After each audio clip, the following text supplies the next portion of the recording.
axis symmetric problem.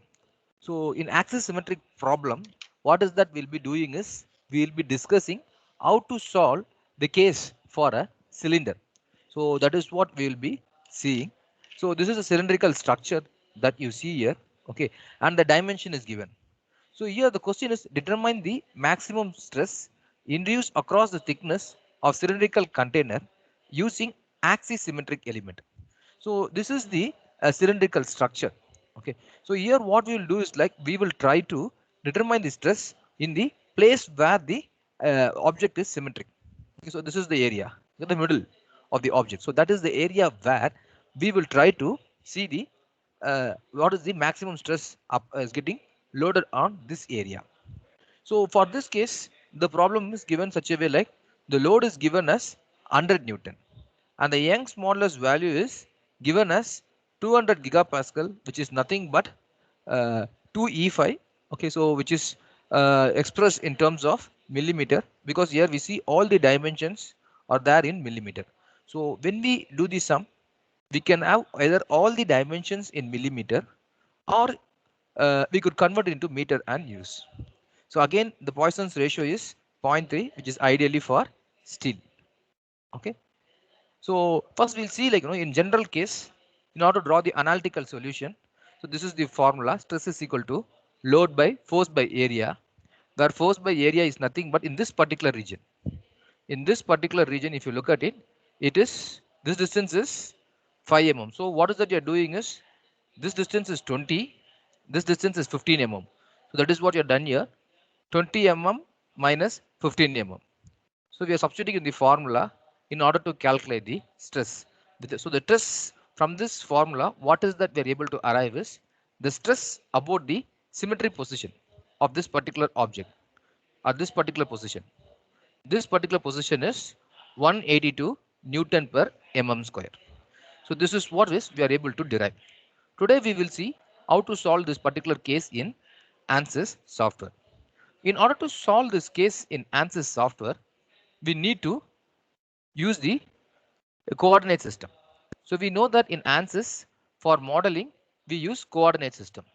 So before starting in the ANSYS software, you should be in a position to note the coordinates in all the points of the all the endpoints 0 comma 0. So this is 15 comma 0 this point. So we will be doing in terms of rectangles. So we'll use rectangles and we will be generating this structure. Okay, and then we will be doing three different rectangles we'll be creating, and then by means of using Boolean operation we will be generating this structure. So this is the 3D view of the particular object that we are actually developing. This is the structural view. We are representing it here this way. So this is the structure for which we are doing the analysis, and we are about to calculate the stress in the middle area. So now we will move to the ANSYS software.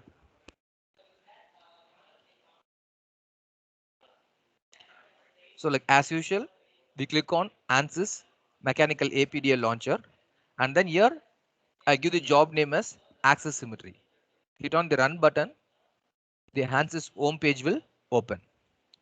So by now most of you should be familiar with this. We have only two more exercises on ANSYS to be done. So this is how you open the ANSYS. Click on the preference bar. Once you click on the preference bar, you get the preference of GUI filtering. Okay, this is a dialog box that usually gets popped up on clicking the preference bar. There, check on the structural checkbox. We are going to handle today structural problems. So we are checking on structural checkbox. Click OK. Once you do this, next, again we go to the menu bar, hit the preprocessor button. Once you hit the preprocessor button, next step what you're going to do is we are going to define the element type. So click on the element type. In the element type, click add button. So the element type dialog box opens.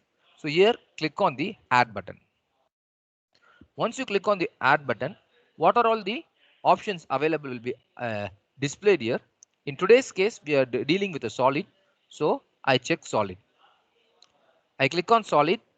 In solid, I choose code 4 node 182. That is the one we choose. Click OK button. Next, we have to go to options.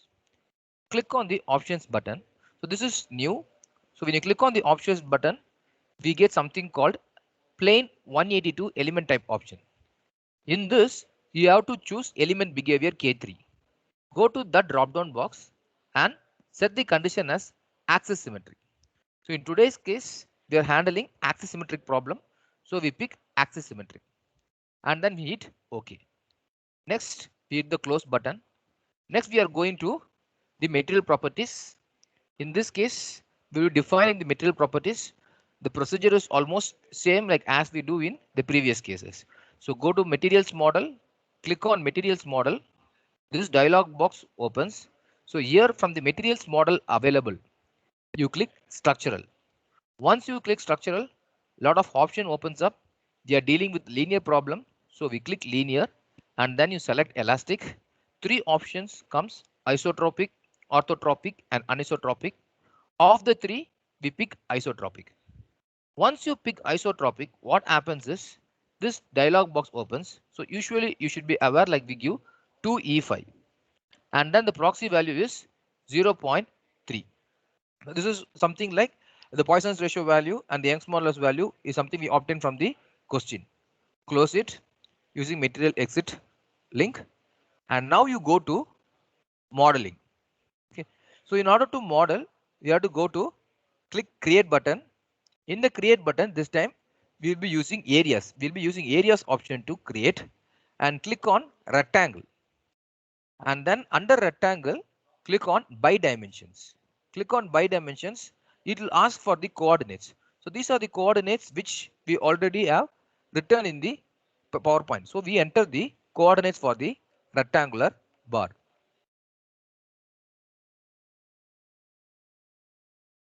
I define the first point. I apply. So the rectangular shape is opening up. So I'm defining a rectangular solid here. Next, I'm entering the second information about the second rectangle. So 1 second, we'll just look at the go to the we are going back to the PowerPoint.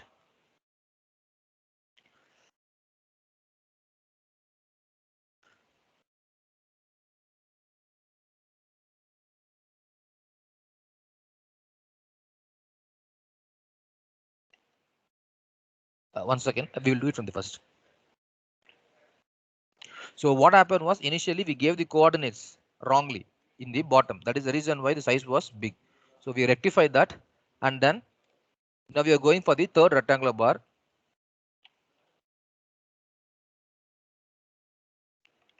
And then hitting apply button. So this is the structure that is being generated. So when you do this, always have that PPT in hand so that you will not make mistake with the coordinates. Like we were actually quite ambitious. We thought like we'll remember it. We made that mistake. So when you define the coordinates, you have to be very careful. Keep the PPT, look out for the coordinate values and enter exactly the same value. After completing the modeling process, now here what is the case is all three are separate entities. So we are talking about one single entity. So it is a single structure. So for that, we go do something called Boolean. In order to perform Boolean, we have to click the operate button under modeling. So after clicking the operate button, you could see something called Booleans. Click on Booleans. Once you click on Booleans, we have an option called add. Click on add. Under add, click on areas. So this add areas dialog box pops up. So in this, you have to click pick all. So click pick all. All the entities will be selected and integrated into a single component. So this is how we do the Boolean operation where we connected all the areas into a single product. After completing the modeling process, we go to the meshing condition. In the meshing condition, we click on mesh tool. When you click on the mesh tool dialog box opens. So like usual procedure, corresponding to lines, there will be a button called set. Clicking on the set will enable you to open the element size on element size dialog box. Here, select all the sides. Select all the sides of the solid and then hit OK. This will prompt the element size dialog box again where we'll have to give the number of element divisions. So in the number of element divisions, I am defining it to 20. So I'm dividing this object into 20 divisions. So I click OK. So next what I do is again I click on the mesh tool button and the mesh tool dialog box pops up. I click on the mesh button. Once I click on the mesh button, uh, the mesh areas dialog box pops up. Okay. Before doing anything in the mesh areas dialog box, select the entity. After selecting the entity, click on OK. So the meshing process is complete. We have done the meshing process. So next, what we are going to do is we are going to the solution. So we have completed the modeling part. Now we are going to solutions where we will be defining loads. So under loads, under define loads, click on apply. In the apply, we are dealing with the structural problem. Click structural, click on displacement. Under the displacement, the condition today we are dealing is symmetric boundary conditions. So symmetric boundary condition should be applied along the end of the objects. So this is the area where symmetric boundary conditions has to be applied. So I click on symmetric boundary condition. Once I click on symmetric boundary condition, I am picking up the area where symmetric boundary condition should be applied. Click on lines. The dialog box opens. Select the point. Select that particular line and then the bottom one. Okay, so this is how we define the symmetry boundary condition. Next, what I do is after checking up that, click OK. So the process is done. So then we go to select. Go to the select option in the top. Click on the select. Click entities. On clicking entities, select entities box will pop up. There nodes should be selected. After selecting the nodes, you have to click and pick location. So here we have to choose y coordinate. And the y coordinate for the center part is 50 here for this dimension. So I enter 50 and then I hit OK. Then what we do is again I go to displacement. Here we click on nodes. When you click on nodes, the dialog box pops up. There you click pick all. When you click on the pick all button, it tells you the direction where we have to restrict the motion. So here in this case, we are restricting the motion on about UI. So click on UI and enter the displacement value as 0. So select UI, enter it as 0. Click OK. You can see that on the middle, the particular point is being fixed. Next, again I go to select entities. When I click on select entities, I click on select all. And then I click cancel. So this is procedure that we need to keep in mind. Then we go to force. So we are going to apply the force. So the force, under force, click on key points. Once clicking on that, select the point where the force is going to be applied. I click on that particular point and hit OK. And then the load is going to be acting in y direction. And in the question, the load given is 100 Newton. So I'm entering 100 and I'm clicking apply button. So 100 Newton is applied. You could see at the top red line. If you observe, you can see 100 Newton force is being acting. Next, click on the bottom point, click OK, and then here the force is negative direction, so minus 100, click OK. You could see the force is now acting at the two key points. Next, we are going to solve. So the boundary condition is set and the loads have been given. Now I'm going to solve. So now I click on current LS. The solution is being done. Solution is done. So we got the solutions. So this is how the distribution is. Now we'll go and see how to see the solution. Click on general post processing. Under general post processing, click plot results. Click on deform shape. Here you check deform plus undeform and click OK. You could see the load. You could see the load being applied. Okay, and if you see this, you could see the deflection. What is the maximum deflection for this axisymmetric solid is 0. It's like almost 1.5 micrometer. Okay, so it's 0.0015 millimeter. So this is the maximum deflection for this condition you are obtaining. Now we'll see the stress points. So in order to see the test points, you have to go on the top menu bar, click plot. In the plot, click nodes. Once you click the nodes, you could see the list of nodes where the stress point will be computed. Okay, now what I'll do is I'll go click plot controls. Under the plot controls, click numbering. And then here we have something called node numbers. Check that one and make it on. And then click OK. So you could see the nodes. So our area of focus will be the middle one. Okay, that is the area where we are going to see what is the stresses being computed. In order to do that, we go again, click select entities, and here in y coordinates, we hit the zone 45, 55. So that is the region of interest for us. So we click 45, 55 and hit OK. So you see, these are the points that we are going to see what is the stresses being computed. Now, after narrowing down onto the points, we go to list results. In the list result, click on nodal solution. Once you click on nodal solution, we will have the list nodal solution dialog box popping up. Here you click on the stress button. Okay, so then a lot of stresses will be displayed. Here we will pick one Miser stress. Click one Miser stress and hit OK. You could see the loads being displayed. Okay, point 11, 12, 13, 131, 132, 123. So these are the points. What is the load that is being computed is something we can see. Now if you look at this, okay, node 11 and node 131, you take an average of this two, you will get 182. You will get 182, which is what we computed here. So this is how we will be solving this axis symmetric problems in ANSYS. So with this, this condition is solved.